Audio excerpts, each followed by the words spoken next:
Are you wondering why you should be using Pinterest in 2019? With over 250 million users, Pinterest has the exponential power to drive traffic from the Pinterest platform to your website. In today's video, we're going to be talking about why you should be using Pinterest for your creative small business in 2019. Hi, I'm Vanessa Kynes, and I'm a Pinterest marketing strategist for creative small businesses. I help creative businesses craft traffic-generating Pinterest marketing strategies. And after several visits to Pinterest headquarters and using the Pinterest platform to drive traffic to my blog for over a year and a half now, I know what works. So we're going to be talking about the strategies that you should really be focusing on for 2019 to get results.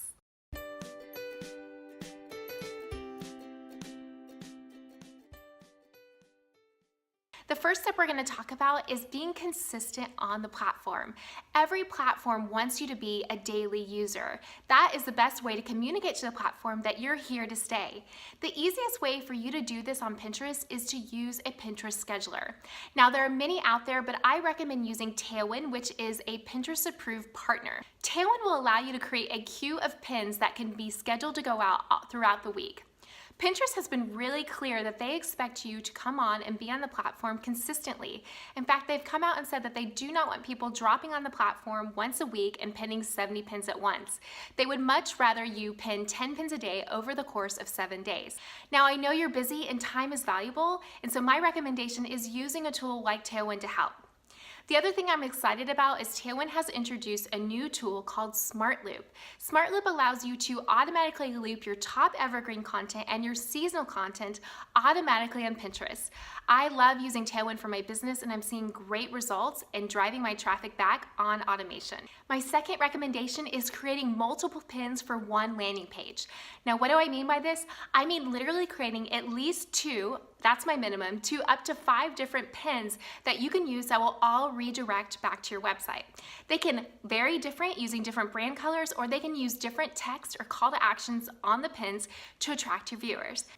The reason why I recommend doing this is not just to attract different viewers, is that I've seen in my own business that Pinterest seems to reward people who create multiple pins per landing post. So my recommendation is that if you have some old landing posts that need to be revamped or have been popular on Pinterest in the past, go ahead and create fresh pins to lead back to that landing page. Or if you're coming up with new content and you don't have a lot to share, create lots of pins so that you have more landing points and more ways to direct people back to your website. The third thing I think you should focus on in 2019 is to consider seasons. Now, Pinterest, remember, is a search engine, and people are looking for ideas before the actual action. So as you can see, it's Christmas time, and savvy pinners have been pinning their content related to Christmas since September. Now, the general recommendation is that you start pinning the content related to that holiday 45 days in advance. Christmas is an exception, and people start much earlier. My recommendation is to be thinking about the content you're going to be sharing 45 days in advance, but that means that you need to be planning and creating that content much earlier. So what you should do is get out your calendar or an editorial calendar for your blog, and to be thinking about these seasons as you approach them and how they might relate to your business.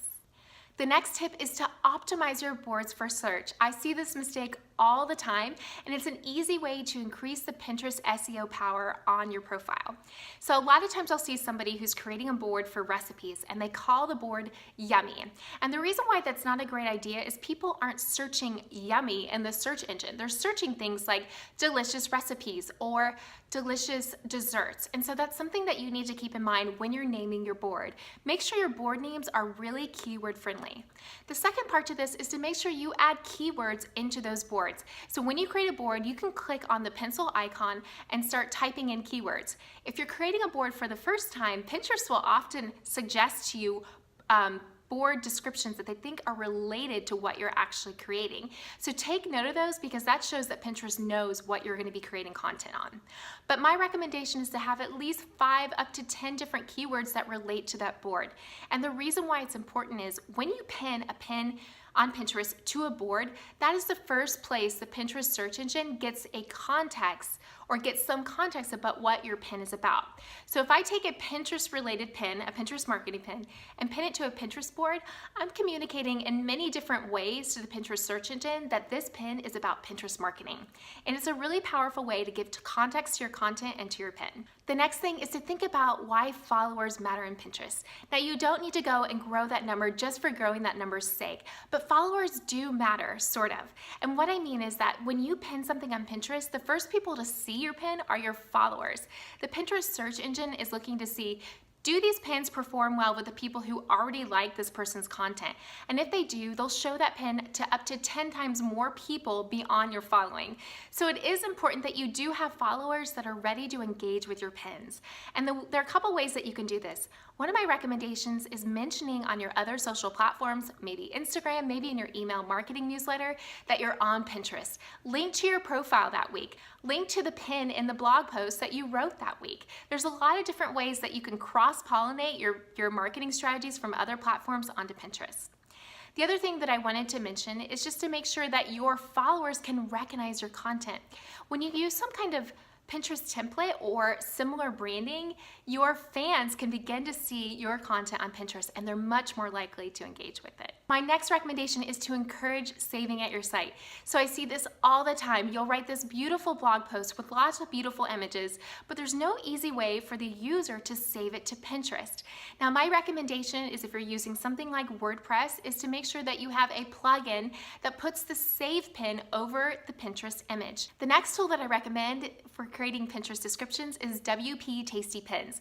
WP Tasty Pins allows you to create a Pinterest specific description as well as an alt text. It's really important that we use the alt text properly and that it's used and designed for people who have visibility or vision impaired disabilities. And I want to make sure that we're using that properly and also to the best benefit of Google. The next feature I'm super excited about for 2019 is you can confirm your YouTube, your Etsy, and your Instagram account on Pinterest. Now, why does this matter? Well, it matters greatly because, again, we talked earlier in this video about that cross-pollination effort, and this is going to increase that. So by confirming those domains, if you have them to your Pinterest, you're going to be able to get visibility and attribution. If someone saves, let's say, something from your Etsy shop onto Pinterest, your account is going to get attribution for that. That's just a fancy word of saying you're going to get credit for the visibility and be attached to that account. For example, if you are a YouTube creator and you love to create YouTube videos and someone pins that video from YouTube to Pinterest, you're going to be able to get, again, the credit for that video. Another important thing that I like to think about is that people who are on Pinterest are often users of these other platforms. Maybe they purchase things at Etsy, maybe they like to watch video content on YouTube, or maybe they like to browse and scroll on Instagram. By putting your content that you post on those other platforms on Pinterest and confirming them with your Pinterest profile, you're going to be able to increase your marketing efforts and increase that touch experience. And what I mean by that is somebody who might enjoy following you on Pinterest follows you by clicking on a pin on Instagram, and they're going to be able to watch and see you on Instagram stories and also in your feed. And what that does from a marketing perspective, it just gives you way more touch points to be able to attract your client or your customer back to your website and book you. So those are my top tips for 2019, and we in no way explored every single thing that you need to do to get started with Pinterest. So if you're looking at getting started at Pinterest or you're looking for more Pinterest marketing tips, be sure to subscribe to this channel, or in the description below, you can grab my free Pinterest startup guide where I'm going to be sharing 9 tasks to getting you started on Pinterest. I also write my email newsletter every single week, and I'm keeping you updated with the latest platform changes on Pinterest.